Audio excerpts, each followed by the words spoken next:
Sziasztok gyerekek! Kaptam egy jó kérdést egy levélben.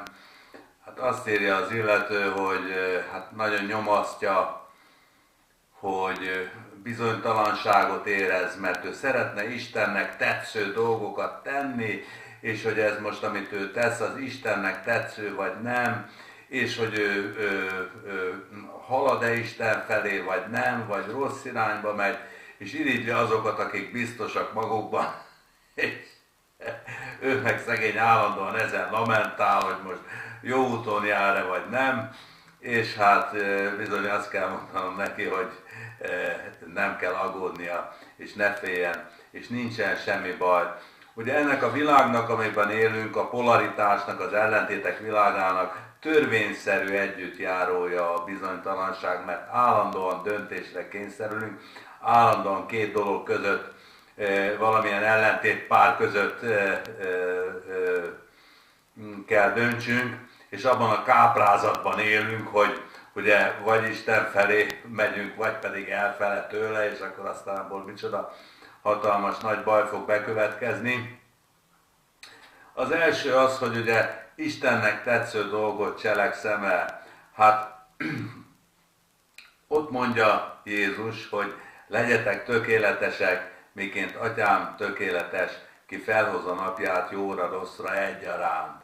Ennél fogva ezt kell elérnem, hogy és esőjével enyhet ad igaznak és hamisnak. Azt kell elérnem, hogy felülemelkedjek a jón és a rosszon, és az igazon és a hamison, és még azon is felülemelkedjek, hogy Istennek tetszőt cselekszem-e, vagy nem. Hát ha Isten fölhozza a napját jó és rosszra egyaránt, akkor bocsánat, akkor miért izgulok én azon, hogy most jót vagy rosszat cselekszem, és Istennek tetszőt vagy nem tetszőt. Hát ha Isten egyformán néz a jóra és a rosszra, akkor nincs olyan, hogy neki tetsző vagy nem tetsző. Ennél fogva az első gond az már ki is lőve.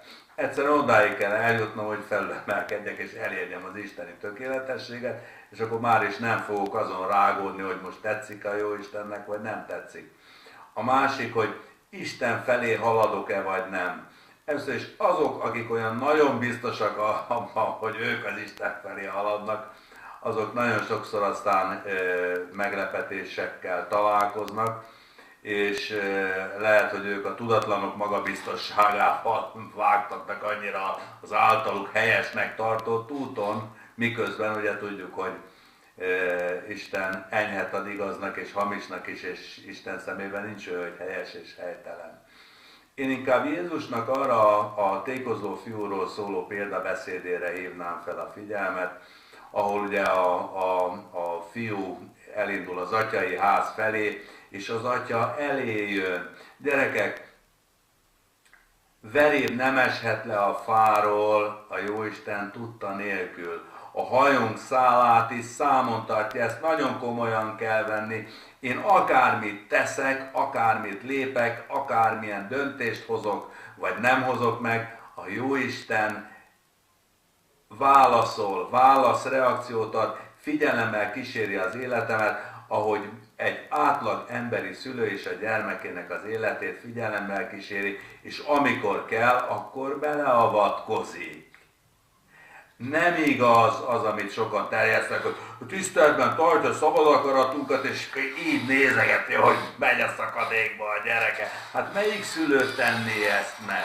A Jóisten sem teszi meg, és beleavatkozik igenis az életünkbe a külvilágon keresztül, meg belülről és a belső hangon keresztül, irányít minket, vezet minket, persze nem árt ezt kérni és jóváhagyni. Ugye van is egy ilyen nagyon jó gospel szám, hogy feed me, guide me, hogy vezess engem, irányíts engem, hogy ezt kéri az énekes a Jóistentől. Tehát a dolgoknak az a természete, hogy minden, ami szétbomlott, az helyreállítja önmagát. A jó pásztor egybe tereli a nyáját, még az utolsó bárányt meg nem találja, addig nem nyugszik a jó pásztor, ezt mondta Jézus. Az asszony is a világot gyújt, és a 10. drachmát, ami elgurult, keresi. A Jóisten keresi, hogy mi menjünk hozzá, és úgy alakítja a körülményeket, hogy azok hozzá vezessenek. Ahogy ugye hát némileg kifordítva a dolgot, azt is mondtam, hogy minden út Rómába vezet.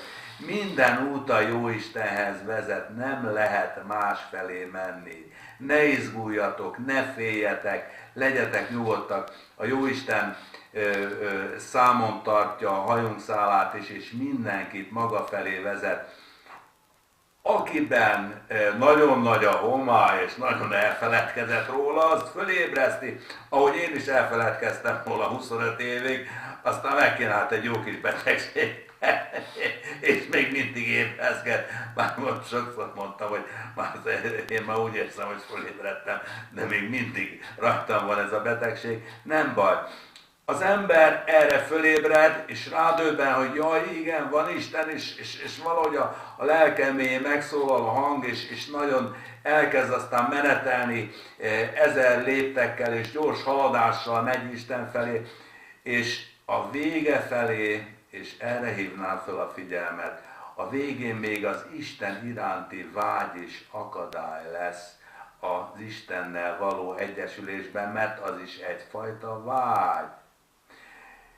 És erre kérdezte valaki, hogy no jó, de hát akkor hogyan lehet az Isten országába bekerülni, és hogyan tudunk mindnyájan Isten kebelére jutni, és hogyan lehet az Istennel egyesülni, úgy, hogy gyerekek, a végén az ember eldob minden, és lendületből begurul. Jó az, hogy az emberben van vágy eleinte, mert ahhoz képest, hogy ugye az ember tudomást se vesz Istenről, ahhoz képest egy nagyon nagy fejlődési fokozat az, hogy a vágy, és indul az ember, és botladozik, és menetel, és elesik, és fölkel, és megy újból, és aztán szalad egy kicsit, elfárad, gyalogol, megint szalad, és halad az Isten felé, de a végén csak annyit kell csinálni, hogy ja, hát én már itt vagyok. És el kell dobni mindent, és lendületből be kell gurulni Isten országából. Nincs semmi baj, gyerekek, csak nyugalom, és megyünk mindnyájan Isten felé, és ne aggódjatok azon, hogy most Istennek mi kedves, vagy nem kedves. Sziasztok, gyerekek! Hello!